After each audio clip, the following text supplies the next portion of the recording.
Hello everyone, welcome to government maths academia. तो आज हम क्लास 9 के रियल नंबर में मोस्ट इंपॉर्टेंट टॉपिक रैशनलाइजेशन को स्टार्ट करते हैं। इस वीडियो में हम अपना कंप्लीट रैशनलाइजेशन पढ़ लेंगे, जितने भी टाइप के उसमें क्वेश्चंस बनते हैं वो सब कुछ करेंगे। ठीक है, तो हम शुरू करते हैं फटाफट। तो रैशनलाइजेशन होता क्या है? देखो, रैशनलाइजेशन में से नाम से मालूम पड़ रहा है कि हम रैशनलाइज कर रहे हैं चीज़ों को। ठीक है, हम इरेशनल नंबर को रैशनल नंबर में कन्वर्ट करने की कोशिश कर रहे होते हैं यहाँ पे। तो जो डेफिनेशन है वो क्या है हमारे पास? The process of removing irrationality by multiplying with the certain number. मतलब मेरे पास कोई चीज़ है, उसमें कुछ इरेशनैलिटी आ रही है, मतलब √2, √3, √4 आ रही है। अब मैं उस √2, √3, √4 जो भी कुछ है उसको हटाने के लिए किसी नंबर से मल्टीप्लाई करा रहा हूँ उस क्वांटिटी की।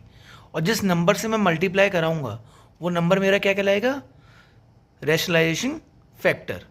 ठीक है, तो इस पूरे प्रोसेस को हम क्या बोलते हैं? रैशनलाइजेशन बोलते हैं। बस सिंपल सा है। कैसे क्या कराएगा वो मेन क्वेश्चंस में हमको समझ में आएगा अच्छे से। ठीक है, जैसे एग्जांपल है हमारे पास √2 है। अब मुझे हमें खुद सोचना है कि मैं √2 की मल्टीप्लाई किस नंबर से कराऊं कि मेरे पास एक रैशनल नंबर आ जाए, या फिर सिंपल सा समझें, √2 की मल्टीप्लाई किस नंबर से कराऊं कि रूट हट जाए वहाँ से। तो हमको पता है कि रूट हटाने के लिए हमें उसका स्क्वायर बनाना पड़ता है। तो अगर मैं √2 का स्क्वायर बना दूंगा तो मेरा रूट से स्क्वायर हट जाएगा, स्क्वायर से मेरा अंडर रूट हट जाएगा। तो ऐसे केसेस में हमारा जो रैशनलाइजिंग फैक्टर होगा वो क्या होगा? √2 के बराबर होगा। बस सिंपल सा। अगला क्वेश्चन 2√5 है। अगेन मेरे पास रूट किसके ऊपर है? 5 के ऊपर। तो अगर मुझे यहाँ से रूट हटाना है तो मुझे क्या करना पड़ेगा? इस √5 का स्क्वायर अगर मैं बना दूँ, कैसे करके इस √5 का अगर मैंने स्क्वायर बना दिया तो मेरा काम हो जाएगा। इसलिए मैंने इस बार मल्टीप्लाई किससे कराई? √5 से कराई। अब हम प्रीवियस वीडियोस में इरेशनल नंबर आपस में कैसे मल्टीप्लाई होते हैं, प्लस होते हैं, माइनस होते हैं, वो सब अच्छे से सीख चुके हैं, तो उसमें हमें कोई दिक्कत नहीं आनी चाहिए। तो हमने देखा √5 की मल्टीप्लाई √5 से होगी तो वो √5 का स्क्वायर बन जाएगा। हैंस 2 × 5 10 हमारा आंसर आएगा। अभी जिस नंबर से मैं मल्टीप्लाई करा रहा हूँ वो नंबर मेरा क्या कहलाएगा? Rationalising factor. इतना हमको याद रखना है। एमसीक्यू में सिंपल सा क्वेश्चन पूछ सकते हैं कि what is the rationalising factor of given number. ठीक, चलिए अब जो हमें अपने सिलेबस में पढ़ना है वो एक्चुअली में पढ़ना है रैशनलाइजिंग द डिनोमिनेटर। मतलब हमें एक फ्रैक्शन की फॉर्म में नंबर दे रखा होगा, उसमें न्यूमरेटर में क्या है हमें उससे कोई फर्क नहीं पड़ता। हमें डिनोमिनेटर में उसके अंदर से क्या निकालना पड़ेगा? रैशनल नंबर को हटाना, इरेशनल नंबर को हटाना पड़ेगा। जैसे what we have to study is rationalising the denominator. इसका मतलब क्या हुआ? Remove irrational quantity from denominator. Denominator में जो भी इरेशनल क्वांटिटी है वो हमको रिमूव करनी होगी। कैसे करके? एक रैशनलाइजिंग फैक्टर से मल्टीप्लाई करके। ठीक है, तो यहाँ पे हम सीधे क्वेश्चन से करेंगे। अब तो डिनोमिनेटर हमारे 4 से 5 टाइप के होंगे। डिनोमिनेटर में जो क्वांटिटी लिखी होगी वो 4 से 5 टाइप की होगी। एक तो √a टाइप की, जैसे √2, √3, √7, माइनस का √11 एटसेट्रा एटसेट्रा। दूसरी b√a, b की जगह पे एक नंबर लगा दीजिए, a की जगह पे एक नंबर लगा दीजिए। 3√5 लिखा होगा, अकेला यही लिखा होगा और कुछ नहीं लिखा है। 7√2, 3√3, इस तरीके से। थर्ड हमारा आता है, थोड़ा एक्चुअली में इंपॉर्टेंट है, a ± √b या फिर a ± c√b। मतलब 2 + √3 टाइप के, 3 - √5 टाइप के, या फिर 4 + 3√2 टाइप का। सिंपल सा, मतलब एक रैशनल क्वांटिटी और एक इरेशनल क्वांटिटी आपस में। और लास्ट वाला हमारा आएगा √a ± √b टाइप का, जिसमें √3 - √5, √3 + √7, 2 ± √3, 2 √3 ± 3√7, इस टाइप के हमारे पास डिनोमिनेटर होंगे। तो कैसे इनको हमें सॉल्व करना है, कैसे इनको हमें किस नंबर से मल्टीप्लाई कराना है, वो अभी हम आगे देखेंगे। ठीक है, सो क्वेश्चन स्टार्ट करने से पहले दो प्रॉपर्टी फटाफट समझते हैं। देखो, हमको स्क्वायर रूट वहाँ से हटाना है, तो स्क्वायर रूट हटाने के लिए सिर्फ 2 ही मेथड है हमारे पास जो हमने अभी तक पढ़ा था। एक तो अगर √a दे रखा होगा तो हम √a की √a से मल्टीप्लाई कराएंगे तो हमारा स्क्वायर रूट हट सकता है। दूसरा, अगर मेरे पास टर्म्स ऐसे प्लस माइनस में दे रखी हूँ, जो हमने प्रीवियसली पार्ट 3 और पार्ट 4 में देखा था, तो उसमें हम उनके कॉन्जुगेट से, मतलब अगर माइनस दे रखा है तो हम प्लस से मल्टीप्लाई करा देंगे, प्लस दे रखा है तो हम माइनस से मल्टीप्लाई करा देंगे। इससे होगा क्या? इससे a² ± b² की प्रॉपर्टी बन जाएगी, जिससे अगर इस तरफ हमारा क्या कहते हैं वो वाला पार्ट आ रहा होगा इरेशनल पार्ट, तो वो भी स्क्वायर होके कैंसिल आउट हो जाएगा। अगर इस तरफ आ रहा होगा तो वो भी हमारा स्क्वायर होके कैंसिल आउट हो जाएगा। अब देखो, क्योंकि हमको डिनोमिनेटर को रैशनलाइज करना है, तो मैं डिनोमिनेटर में तो मल्टीप्लाई करूँगा ही करूँगा अपने रैशनलाइजिंग फैक्टर की, लेकिन मैं सिर्फ डिनोमिनेटर में मल्टीप्लाई नहीं कर सकता। हमें पता है कि अगर हम मल्टीप्लाई कुछ कर रहे हैं एक फ्रैक्शन में, तो सेम नंबर से मल्टीप्लाई ऊपर और सेम नंबर से मल्टीप्लाई हमको नीचे करनी पड़ती है, ताकि वो दोनों कट के 1 बन जाए और किसी भी नंबर की 1 से मल्टीप्लाई करने पे उस नंबर में कोई फ़र्क नहीं पड़ता, मतलब हमारा क्वेश्चन चेंज नहीं होगा। ये हमारा एम होता है मेन। तो ये सारे क्वेश्चन को देखते हैं। जैसे हमें 1/√3 है। अब इसमें हमें जो बात याद रखनी है वो ये है कि मुझे न्यूमरेटर से कोई मतलब नहीं है, मतलब ऊपर क्या भी लिखा है उससे मुझे अभी कोई मतलब नहीं है, मुझे सिर्फ नीचे वाले से मतलब है √3। तो √3 की मल्टीप्लाई हम किससे कराएंगे? √3 से ही कराएंगे। तो नीचे भी करवाएंगे और ऊपर भी कराएंगे। 1 × √3 √3, √3 × √3 वो हमारा 3 आता है, हम ऑलरेडी देख चुके हैं। सिमिलरली सेकंड क्वेश्चन भी ऐसे करा है। 1/√7 है, तो √7 की मल्टीप्लाई ऊपर और √7 की मल्टीप्लाई नीचे। नीचे का √7 का स्क्वायर बनेगा, n/7 आ जाएगा। ऊपर 1 × √7, √7 का √7 रहेगा। ठीक, अब इसका थर्ड क्वेश्चन देखते हैं। 2/√5, 2/√5 में बिल्कुल सेम तरीके से √5 से ऊपर और √5 से नीचे हमने मल्टीप्लाई कराई, और इसमें वहाँ पे 1 की जगह पे 2 है, तो ऊपर जिस भी नंबर से हमने मल्टीप्लाई कराई है वो 2√5 हमारा पूरा का पूरा मल्टीप्लाई करके हमें दिखाना पड़ेगा। तो 2√5/5 इज आर आंसर। ये हमारे फर्स्ट टाइप के सिंपल लेवल के क्वेश्चन होंगे। अब अगर मैं आपसे पूछूं what is the rationalising factor of this, तो हम इसमें बोलेंगे कि इसका रैशनलाइजिंग फैक्टर क्या है? √3 है। ओके, अब क्वेश्चन नंबर 4 देखते हैं, हमारा सेकंड टाइप a√b टाइप का। तो इसमें देखिए ये थोड़ा सा इंपॉर्टेंट रहता है, थोड़ी दिक्कत भी होती है। a√b है तो इसका मतलब ज़रूरी नहीं है कि मैं यहाँ पे इस 2√3 से ही ऊपर और नीचे मल्टीप्लाई कराऊँ। मैं अगर √3 से भी मल्टीप्लाई कराऊँगा तब भी मेरा क्या होगा, जो इरेशनैलिटी है वो रिमूव हो जाएगी वहाँ से। कैसे? 2√3 की मल्टीप्लाई अगर मैं √3 से करवाता हूँ तो 2 तो मेरा ऐसे का ऐसे ही रहेगा, और √3 × √3 3 बन जाएगा। देखिए मेरी इरेशनैलिटी हट गई। तो हमको इस बात का याद रखना है कि इस टाइप के फैक्टर्स में या इस टाइप के क्वेश्चंस में जो हमारा मल्टीप्लाई हमको कराना होता है वो सिर्फ और सिर्फ रूट वाला पार्ट करवाना होता है। ठीक है, तो हमारा रैशनलाइजिंग फैक्टर क्या आएगा? सिर्फ और सिर्फ रूट वाला पार्ट ही आएगा। फिफ्थ क्वेश्चन में देखते हैं। इस बार देखिए ऊपर रूट है, बट हमको उससे कोई लेना देना नहीं है, वो हमारे काम का बिल्कुल भी नहीं है। हमारे काम का नीचे वाला है। नीचे क्या है? 3√2। तो हम ऐसे वाले क्वेश्चंस में किस में मल्टीप्लाई कराएंगे? √2 की। √2 की मल्टीप्लाई नीचे भी कराई, √2 की मल्टीप्लाई ऊपर भी कराई। √7 × √2 √14 हो जाएगा, अपॉन में 3 2 6। ये हमारा इस क्वेश्चन का आंसर हो गया। ठीक है, चलिए, तो ये हमारे शुरू के फर्स्ट और सेकंड टाइप हो गए जो इजी लेवल के हैं, जो हमें इतनी दिक्कत नहीं देंगे, पर फिर भी हमको प्रैक्टिस तो करनी पड़ेगी। तो ऐसे ही हम अपने क्वेश्चंस कुछ भी बना के आपकी बुक में हो वो आप प्रैक्टिस कर सकते हो। अब आप क्वेश्चन नंबर 6 की बात करो, ये हमारा आ गया पार्ट 4 जैसा क्वेश्चन। तो देखो अब इस टाइप के क्वेश्चन हो, चाहे √3 + √2 हो, या फिर इस टाइप वाला क्वेश्चन हो, इसमें डिनोमिनेटर में प्लस या फिर माइनस आ रहा हो, दो डिफरेंट टर्म्स हो, प्लस या फिर माइनस आ रहा हो, वहाँ पर हमको ये वाली प्रॉपर्टी यूज़ करनी पड़ती है, सेकंड वाली। ठीक, अगर अपॉन में a - b की फॉर्म बनेगी तो हम ऊपर और नीचे दोनों तरफ a + b से मल्टीप्लाई कराएंगे। अगर अपॉन में a + b की फॉर्म बनेगी तो हम ऊपर और नीचे दोनों तरफ a - b की मल्टीप्लाई कराएंगे। जैसे इस वाले क्वेश्चन में देखते हैं। इस वाले क्वेश्चन में हमने देखा ये a + b की फॉर्म है, तो हमने क्या करा, ऊपर से हमें कोई मतलब नहीं है, हमने a - b से मल्टीप्लाई नीचे कराई और a - b से मल्टीप्लाई ऊपर कराई। अब जैसे हम अपनी चीज़ें करते हैं, देखो इससे फ़ायदा क्या होगा कि नीचे का, हमें मेन तो दिक्कत नीचे की है, नीचे का जो हिस्सा है डिनोमिनेटर है वो हमारा a + b × a - b की फॉर्म में कन्वर्ट हो जाएगा, जिससे हमारा क्या हुआ, इसका भी स्क्वायर माइनस इसका भी स्क्वायर। तो रूट का जब भी स्क्वायर होता है तो हमारा अंडर रूट कैंसिल हो जाता है, तो यहाँ बचेगा 3, यहाँ बचेगा 2, 3 - 2 = 1। ऊपर क्योंकि इस पूरे की मल्टीप्लाई 1 से हो रही है तो वो वैसे का वैसा ही रहेगा, कोई परेशानी नहीं है हमको इसमें। अब ऐसे ही नेक्स्ट क्वेश्चन देखते हैं, थोड़ा सा अच्छा क्वेश्चन इसका। इस क्वेश्चन में क्या है, ऊपर 3√3 है, अपॉन में √10 - 3 है, हमें कोई फ़र्क नहीं पड़ता, सिर्फ अपॉन का देखना है। अपॉन में 10 √10 - 3 है, a - b की फॉर्म में है, तो आपने a + b और a + b से ऊपर नीचे मल्टीप्लाई करा दिया। ऊपर इस बार हमको मल्टीप्लाई करके दिखाना पड़ेगा। नीचे देखते हैं, √10 का स्क्वायर 10, 3 का स्क्वायर 9, यहाँ तक तो हमारा काम हो गया। जो हमारा मेन फंडा था डिनोमिनेटर से हटाना इरेशनैलिटी को, वो हमने यहाँ तक हटा दिया है। अब ऊपर की मल्टीप्लाई देखते हैं। तो ऊपर की मल्टीप्लाई कैसे होगी, इसकी मल्टीप्लाई पहले मैं इसमें कराऊंगा √10 में, फिर 3√3 की मल्टीप्लाई 3 के साथ में कराएंगे। यहाँ पर कैसे मल्टीप्लाई होता है हम प्रीवियस वीडियोस में देख चुके हैं। तो √3 की मल्टीप्लाई √10 से कराई तो √30, और यहाँ पे 3 × 3 9√3। ये फाइनल हमारा इसका आंसर आ गया। तो ये हमारे वो बेसिक लेवल्स के क्वेश्चन हैं जो हमको करने होते हैं।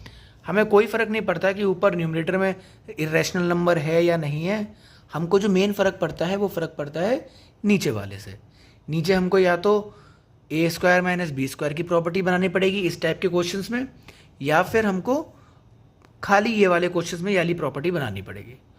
ऊपर अगर हमारे पास कोई इरेशनल नंबर आता है नहीं आता है, तो इरेशनल नंबर्स को जैसे इसमें था कैसे मल्टीप्लाई करना है कैसे नहीं मल्टीप्लाई करना है, ये हम ऑलरेडी प्रीवियस वीडियो में अच्छे से देख चुके हैं कि इस टाइप के क्वेश्चन को किस तरीके से कराया जाता है। अब इन्हीं क्वेश्चंस में थोड़े से इंपॉर्टेंट लेवल के क्वेश्चंस हमको देखने हैं, तो वो हम शुरू करते हैं। तो अपना नेक्स्ट क्वेश्चन स्टार्ट करते हैं। इस टाइप के क्वेश्चंस को, ये बहुत इंपॉर्टेंट क्वेश्चन हो जाते हैं क्योंकि कई बार आते हैं एग्जाम्स में, और ईजी भी होते हैं, कुछ खास टफ नहीं होता। ऐसी हमको 2-3 टर्म्स दे रखी होती हैं साथ में, और इन तीनों टर्म्स को हमें रैशनलाइज करना होता है एक साथ। तो हम क्या करेंगे, हमने पहला वाला अपनी टर्म ली, उसको रैशनलाइज करा, बीच में प्लस लगाया तो प्लस लगा दिया। दूसरी वाली टर्म ली, उसको अलग से रैशनलाइज करा। अब मान लो तीसरी टर्म भी यहाँ पे होती तो हम उसको अलग से फिर से रैशनलाइज कर दें, और साथ में सारा काम करते हैं ताकि हमें कोई दिक्कत ना पड़े, ज़्यादा समय व्यर्थ ना हो हमारा। तो हमने देखा जब मैं इसको रैशनलाइज करूँगा तो इसको रैशनलाइज करने में अपॉन में a - b जैसा कुछ आ रहा है, तो a + b और a + b से ऊपर नीचे मल्टीप्लाई कराएंगे।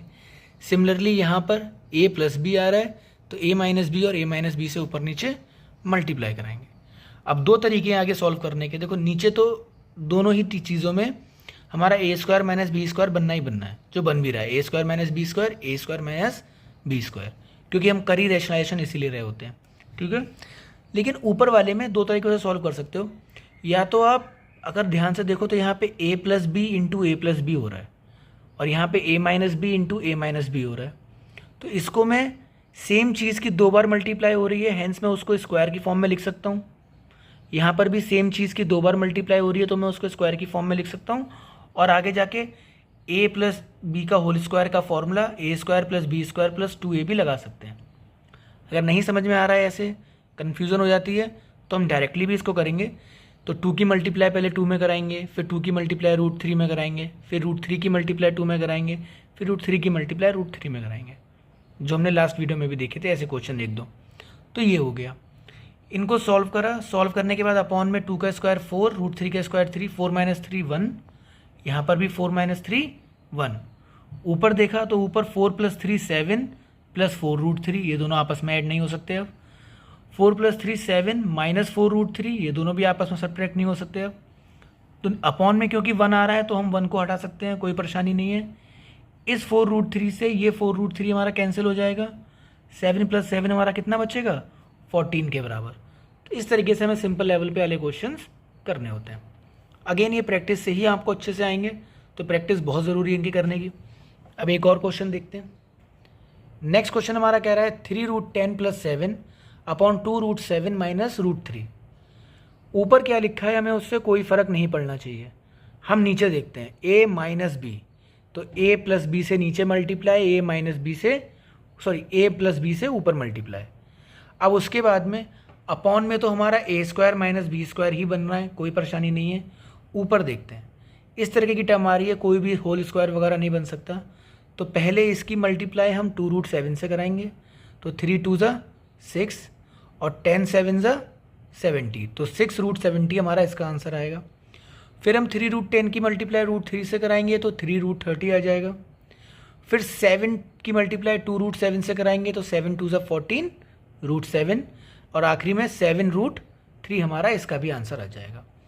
अपॉन में सॉल्व करा तो 2 का स्क्वायर 4, √7 का स्क्वायर 7, तो 4 7 = 28, √3 का स्क्वायर 3, आखिरी में हमने यहाँ पे 25 लिख दिया, और ये हमारा इसका पूरा का पूरा सॉल्यूशन हो गया। आई डोंट थिंक सो आपको इनमें कोई परेशानी अभी तक आ रही होगी। इजी लेवल के हमारे पास क्वेश्चन हैं। सो नेक्स्ट क्वेश्चन की बात करते हैं। ये क्वेश्चन हमारा इतना लंबा है, इसमें लिखा हुआ अभी मैंने कि सुपर इम्पॉर्टेंट है और सुपर ईजी है हमारे लिए। अभी हमने प्रीवियसली क्वेश्चंस में बात करी थी कि हमें अलग अलग टर्म्स में अगर इरेशनल पार्ट दे रखा हो डिनोमिनेटर में, तो हम कैसे सॉल्व करेंगे। हर एक टर्म का आप अलग अलग क्या कहते हैं रैशनलाइजेशन करिए। इस वाली टर्म का मैंने अलग रैशनलाइजेशन करा, तो ऊपर नीचे में मैंने 3 + √8 3 + √8 से मल्टीप्लाई कराई। यहाँ पर √8 - √7 था, तो ऊपर नीचे √8 + 7 √8 + 7 √8 + √7 √8 + √7 से मल्टीप्लाई कराई। सिमिलरली मैंने यहाँ पर भी करा, सिमिलरली मैंने यहाँ पर भी करा, और सिमिलरली मैंने यहाँ पर भी करा।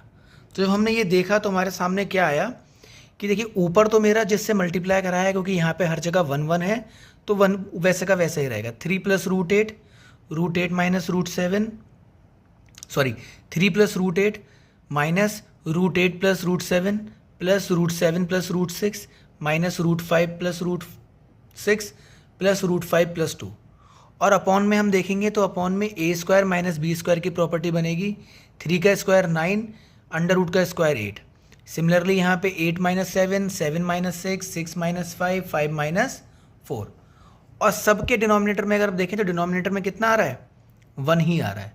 हैंस हम डिनोमिनेटर को वहाँ से हटा सकते हैं, सिर्फ ऊपर ऊपर वाले पार्ट की बात कर सकते हैं। तो 3 + √8 को ऐसे का ऐसा लिखा। यहाँ माइनस बाहर है तो इन दोनों के साइन चेंज हो जाएंगे, इन दोनों के साइन चेंज कर दिए। प्लस है तो ये ऐसे का ऐसे रहेंगे, माइनस है तो साइन चेंज हो जाएंगे, प्लस है तो ये ऐसे के ऐसे रहेंगे।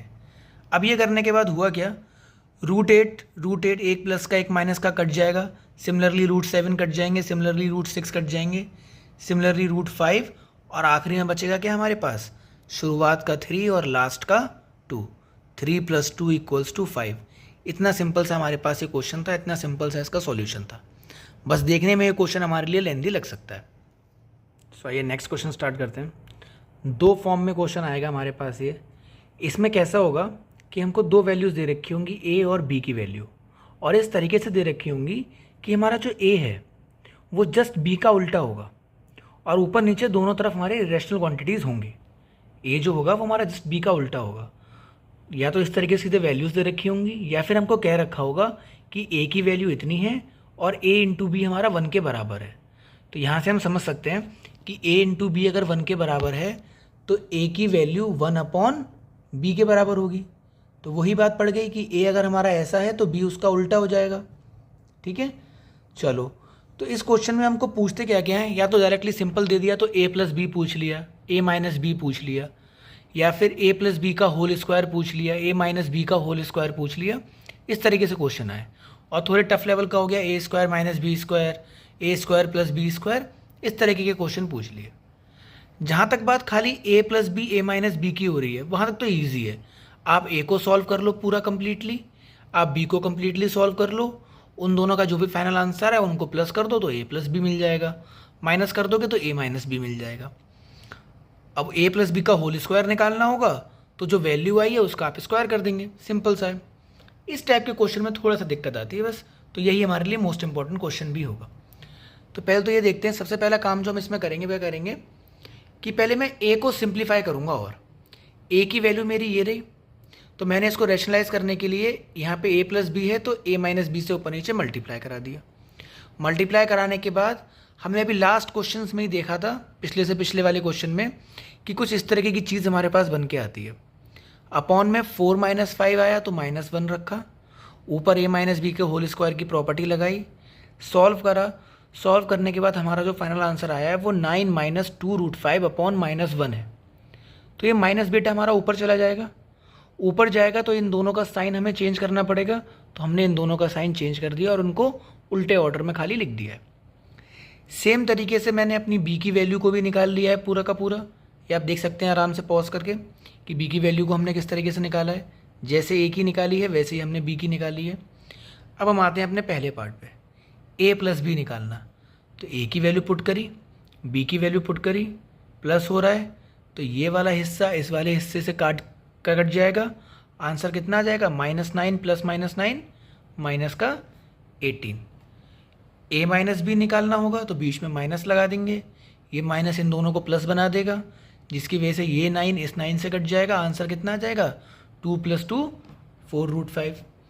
अब दिक्कत आती है हमको बेटा थर्ड वाले पार्ट में। इस वाले पार्ट में तरीका ये भी है कि आपने ए की वैल्यू निकाल ली है, बी की वैल्यू निकाल ली है, तो आप सीधे ए स्क्वायर निकालो और बी स्क्वायर निकालो और अपना सॉल्व करना शुरू कर दो, बट वो थोड़ा लेंदी हो जाता है। ठीक, हम क्या काम करते हैं, हम ए प्लस बी की वैल्यू ईजिली निकाल चुके हैं या फिर ए माइनस बी की वैल्यू ईजिली निकाल चुके हैं, और हमको पता है कि ए प्लस बी का होल स्क्वायर हो या फिर ए माइनस बी का होल स्क्वायर हो, उन दोनों के ही फॉर्मूले में ए स्क्वायर प्लस बी स्क्वायर आता ही आता है।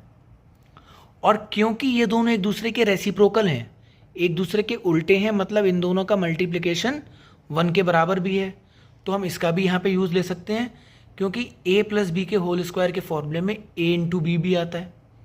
देखो क्या करा हमने कहा we know that a plus B का whole square is equals to A square plus B square plus 2ab। क्या a प्लस बी की वैल्यू मेरे को पता है? हाँ, मैंने अभी निकाली है, मुझे पता है। क्या ए बी की वैल्यू मुझको पता है? क्वेश्चन में ही गिवन है। इनकी वैल्यू मेरे को निकालनी है, मेरा काम आसान हो गया। इसकी वैल्यू पुट करी -18, इसकी वैल्यू पुट करी 1, -18 का स्क्वायर 324 और A square plus B square plus 2, ये 2 उठ के हमारा इस तरफ आ जाएगा माइनस में, तो ए स्क्वायर प्लस बी स्क्वायर की वैल्यू कितनी हो जाएगी? 322 हमारी वैल्यू हो जाएगी। इस तरीके से सिंपल लेवल के क्वेश्चंस हमको और सॉल्व करने होते हैं। इन क्वेश्चंस में अभी तक कुछ खास है नहीं, बस अगेन प्रैक्टिस ही आपसे मांगते हैं ये क्वेश्चंस। नेक्स्ट टाइप के क्वेश्चन में हमें इस तरीके का एक रिलेशन दे रखा होगा, यहाँ पे एक इरेशनल नंबर दे रखा होगा और यहाँ पर एक इरेशनल नंबर दे रखा होगा ए और बी की फॉर्म में, और हमसे बोला होगा कि ए और बी की आप वैल्यू निकालिए। तो हमारा जो इसमें काम है वो काम क्या है, देखो यहाँ पे डिनोमिनेटर में कुछ भी नहीं है, ठीक, और ये अगर इसके इक्वल है तो इसके भी डिनोमिनेटर में कुछ भी नहीं होना चाहिए, या फिर सिंपल से बोलूँ इसके भी डिनोमिनेटर में इरेशनल क्वांटिटी नहीं होनी चाहिए, ये हम समझ सकते हैं। तो मैंने क्या करा, मैंने इसमें इस पूरी क्वांटिटी को रैशनलाइज करने की कोशिश करी, ठीक है, चेंज करने की कोशिश करी कि अपॉन से कम इरेशनल क्वांटिटी तो हटा सकूं। तो मैंने देखा a plus B root 3 equals to, मैंने पूरा लिखा, अपॉन में 4 माइनस रूट 3 है, तो 4 प्लस रूट 3 और 4 प्लस रूट 3 से ऊपर नीचे मल्टीप्लाई करा दी। ऊपर हम नॉर्मल मल्टीप्लाई कराएंगे, 4 2 ज़ा 8, 2 into root 3 2 root 3, root 3 into 4 4 root 3 into root 3 3 के बराबर, और अपॉन में as usual A square minus B square हमारा बनेगा। ऊपर हमने नॉर्मली सॉल्व करा तो हमारे पास 11 प्लस 6 रूट 3 और अपॉन में 16 माइनस 3 हमारा आता है, जिसको फर्दर सॉल्व करने के बाद ये हमारे पास फाइनल क्वांटिटी मिलके हमारे सामने बनती है। अब इसमें हमको एक छोटी चीज़ याद रखनी है कि ऐसे क्वेश्चंस में देखो, वहाँ पे हमको a प्लस बी रूट 3 पूछा हुआ था, तो यहाँ पे भी अगर आप देखो तो ये a प्लस बी रूट 3 की फॉर्म में ही लिख रहा है कहीं ना कहीं हमको। तो ऐसे में हम क्या कर सकते हैं, ये जो 13 नीचे है, इस 13 को इस 11 के साथ भी भेज दो और इस 13 को इस 6 के साथ में भी भेज दो, कोई परेशानी नहीं, अलग अलग करा। अब अगर मैं इन दोनों को कंपेयर करता हूँ तो भाई a की जगह पे क्या है 11/3 एंड प्लस b की जगह पे क्या है प्लस का 6/13, हमारा आंसर आ गया। बस इतना इसमें याद रखना है कि यहाँ पे अगर b के साथ में प्लस है तो यहाँ पे भी प्लस है, इन दोनों को कंपेयर करके चलना है साथ में। अब ऐसे एक और क्वेश्चन देखते हैं और अच्छे समझने के लिए। तो ये है हमारे पास 5 plus 2 root 3/7 minus 2 root 3। Again rationalise करा, इसको भी हमने रैशनलाइज करेंगे तो नीचे हमारा क्या बन के आ जाएगा 14 माइनस 12, ये यहाँ पे प्लस होगा 49 माइनस 12 बिकॉज 7 का स्क्वायर माइनस 2 रूट 3 का स्क्वायर, अपॉन डिनोमिनेटर में कैसा है जैसे हमने प्रीवियसली सॉल्व करा है वैसे ही 5 7 ज़ा 35 और 5 into 2 root 3 10 root 3, 2 root 3 into 7 2 7 ज़ा 14 और यहाँ पे आ गया हमारा 12। सॉल्व करा, डिनोमिनेटर में अलग अलग कर दिया, उसको बांट दिया, 35 को 47 के साथ में भी और 24 के साथ में भी। अब जब मैं कंपेयर करूँगा तो देखो कंपेयर करने के लिए यहाँ पे a की जगह पे तो क्या है 47/35, कोई परेशानी नहीं है, बट यहाँ पे माइनस b है और यहाँ पे प्लस का 24/35 है। तो ऐसे में हम क्या करेंगे, माइनस b को कंपेयर करेंगे 24/35 से, जहाँ से b की वैल्यू हमें कितनी मिल जाएगी माइनस का 24/35। तो ये हमारे पास रैशनलाइजेशन के ऊपर जितने भी क्वेश्चन इंपॉर्टेंट हैं वो थे, ठीक है।